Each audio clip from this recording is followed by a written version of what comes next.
qual é o verdadeiro, e se tem um verdadeiro, imagino que tem pessoas aí propagando o falso. Muitos evangelho. falsos evangelhos. Bom, para nós sabermos sobre o evangelho, nós temos que aprender um pouco sobre criação, queda e então redenção. Evangelho vem da palavra grega euangelion, quer dizer boa notícia, boa mensagem. Que boa mensagem é essa? Primeiro Deus cria os céus e a terra com o seu grande poder. Está lá em Gênesis, cria em 6 dias. Cria o céu, as estrelas, cria a terra, os animais. No 6º dia, ele cria a chamada coroa da sua criação, a obra-prima. Tudo que Deus criou foi bom e foi perfeito. Mas existiu algo que foi a sua obra-prima. Foi o homem. Porque ele diz, façamos o homem a nossa imagem e semelhança, de modo que nenhuma outra criatura foi feita à imagem e semelhança de Deus. Nem os anjos. Ninguém, nada em todo o universo. Mas o homem, ele decidiu criar sua imagem e semelhança. O que significa ser a imagem e semelhança de Deus? Significa que Deus tem os seus atributos, características pessoais de Deus. E os atributos são divididos em 2 categorias. Atributos incomunicáveis, só Deus tem. Onipotência, onisciência, onipresença. E atributos comunicáveis, Deus tem e comunica as suas criaturas. Bondade, justiça, amor, santidade. Então Deus cria o homem e comunica esses atributos. Então o homem era moralmente justo, moralmente perfeito. E o que acontece? Coloca o homem aqui no jardim do Éden, coloca ele para cultivar o jardim e dá uma única ordem a ele, para ele não tocar na árvore do conhecimento do bem e do mal. O homem então viola essa única lei e o pecado entra em toda a criação. E o pecado é como um vírus. Para entender, talvez poderia ter exemplos melhores. Imagina quando um vírus entra em um computador. Ele não destrói o computador, não explode, mas ele corrompe o sistema, ele deteriora, ele não funciona mais daquela mesma forma. Assim aconteceu com o homem, ele se corrompeu. E com o pecado veio as maldições. A primeira maldição veio sobre a serpente, a segunda maldição veio sobre a mulher, com dores dará à luz os teus filhos, e a terceira maldição recai sobre o homem e sobre a terra. Então vem a pior de todas as consequências, a morte espiritual. Tem a morte física, tem a morte espiritual. O homem não morria, Adão e Eva não morriam, eles eram eternos? Eu não acredito que sejam eternos, mas a morte não fazia parte daquele primeiro plano, ok? Tá. De modo que a obediência traria a morte para a criação. Então, de tantas... A desobediência. A desobediência. De modo que a pior consequência foi a morte eterna. A condenação ao inferno. Tá. Ok? Então, Deus condena o homem por causa do pecado, vem essa consequência drástica, e junto com ele, toda a descendência que viesse de Adão e Eva seria condenado com eles. Imagina dentro da perspectiva de um vírus. Se eles estão contaminados, logo sua descendência também virá contaminada. Foi isso que aconteceu. Todos que descenderam dos primeiros pais, Adão e Eva, vieram com a infecção, com a transmissão do pecado. E com o pecado, a sentença, a condenação. Então, por que Deus tem que condenar? Porque o pecado é uma violação à justiça de Deus, à lei perfeita de Deus.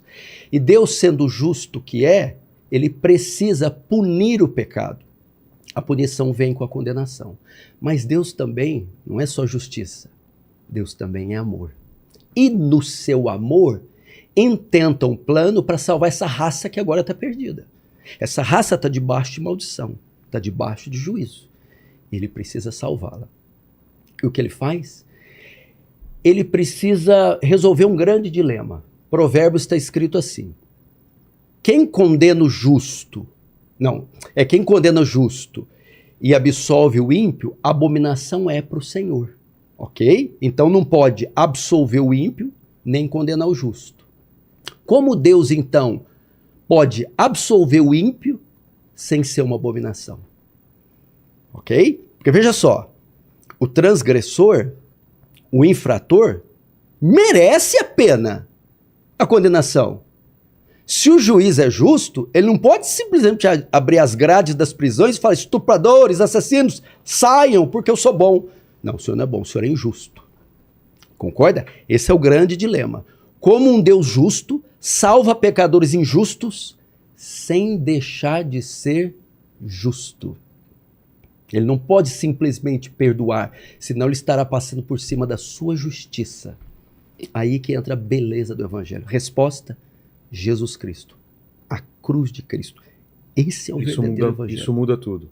Muda o que tudo. começou na queda tem fim na crucificação. A solução, a única maneira de reverter o quadro, o estado do homem, da condenação, é o quê? Os pecados dos homens têm que ser punidos. Ponto. Não há como passar debaixo do tapete. Não há um lalau no céu. Não há como. O que acontece? Cristo, então, o plano de Deus é enviar seu filho, que era Deus, para se tornar homem. E nos substituir, morrendo da cruz. O que ele faz? Na cruz, ele leva os nossos pecados. E Deus, por ser justo, tem que punir os pecados. Ao invés de punir os pecados em nós, pune eles em Cristo.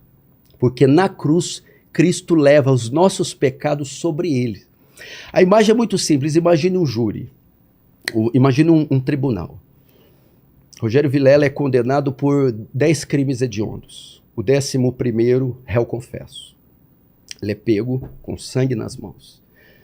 Condenado, ele vai passar agora sentenciado a passar por um julgamento. No julgamento, ele confessa os crimes. Ele é culpado. A sentença, pena de morte.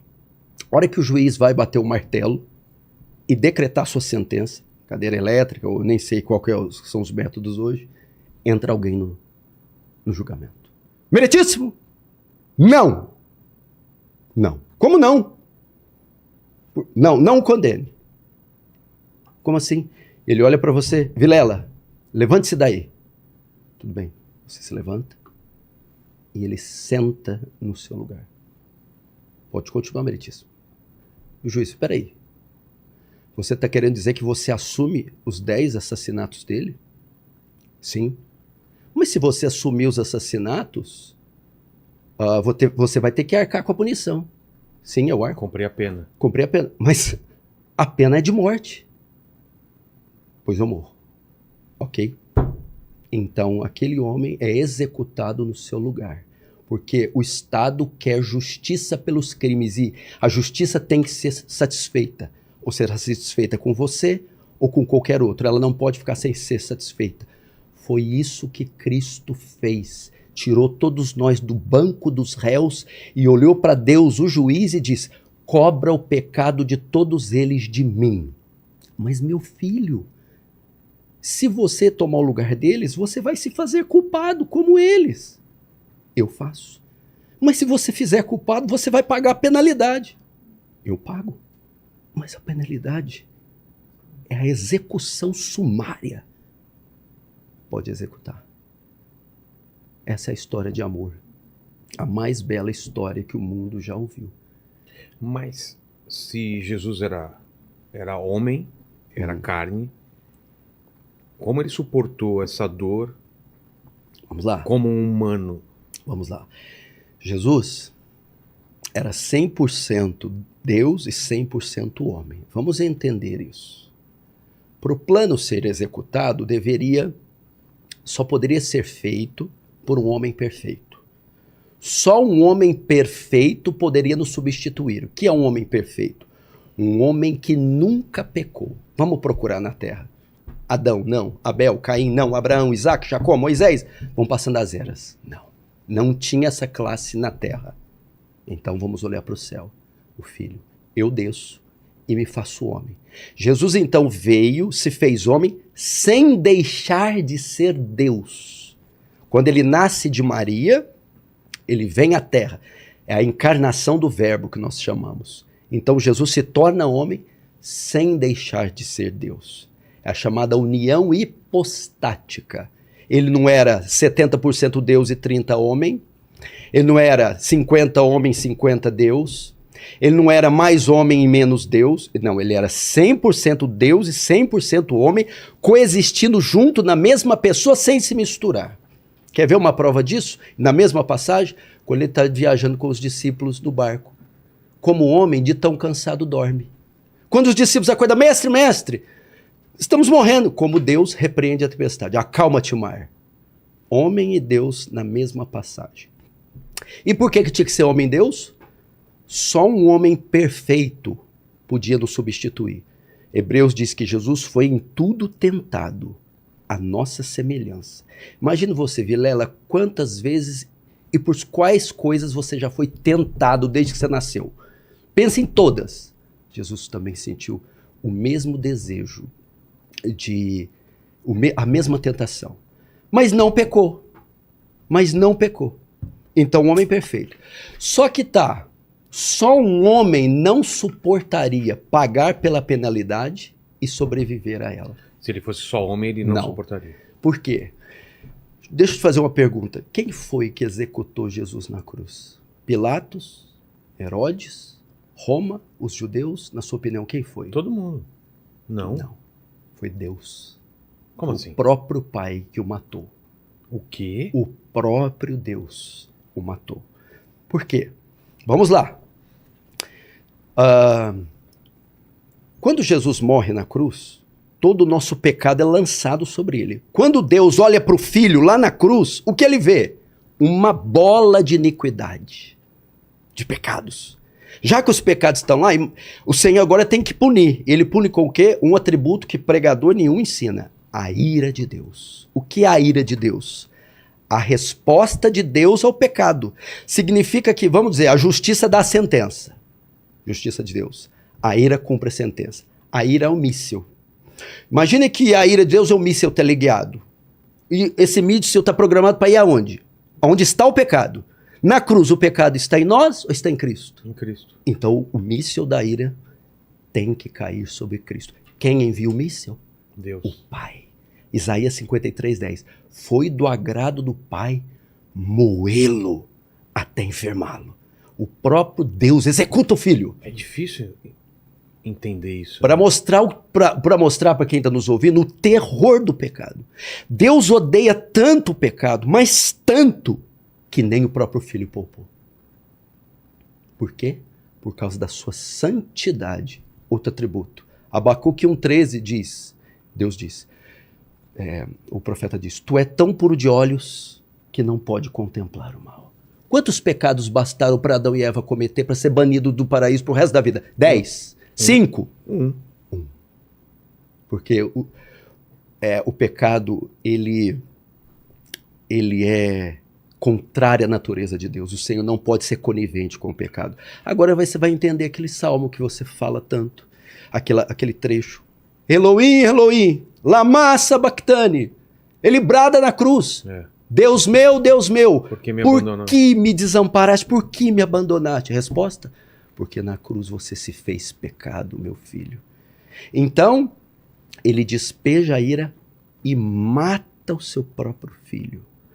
E com ele, todos os nossos pecados.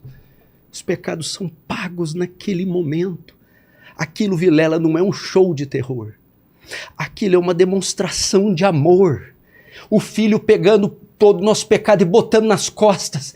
Eu suporto, traga-os, eu os compro, eu pago por eles. Mas o preço vai ser muito alto. Você vai ter que suportar a ira. Então ela veio. Imagina, para você ter uma ideia o que é a ira. Imagine um meteoro. 1 milhão de vezes maior que a Terra.